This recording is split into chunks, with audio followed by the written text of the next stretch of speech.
বাংলাদেশে একটি জবাবদিহিমূলক সরকার গঠন করতে চায় বিএনপি।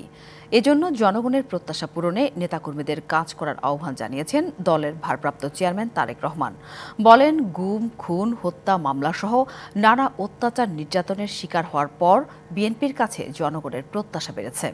জনগণের সেই প্রত্যাশা অনুযায়ী কর্মী সমর্থকদের প্রস্তুত থাকার আহ্বান জানান তারেক রহমান।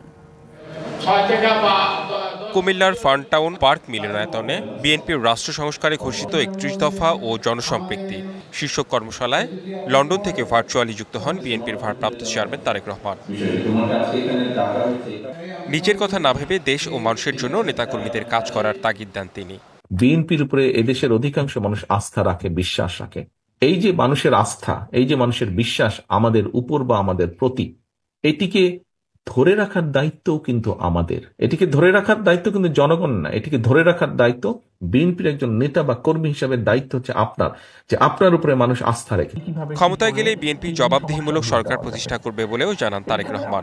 আমরা চাই আগামী দিনে দেশে একটি জবাবদিহিতার সরকার শুরু হোক। আমি সেদিনও বলেছি, ইউপি চেয়ারম্যান থেকে শুরু করে দেশের প্রধানমন্ত্রী প্রত্যেককে জবাব দিতে হবে জনগণের কাছে, যা প্রত্যেকের জবাবদিহিতা থাকতে হবে। আপনার পরিবারকে দিয়ে আপনি চিন্তা করে দেখুন, পরিবারে একটি জবাবদিহিতা আছে বলেই কিন্তু পরিবার ঐক্যবদ্ধ থাকে।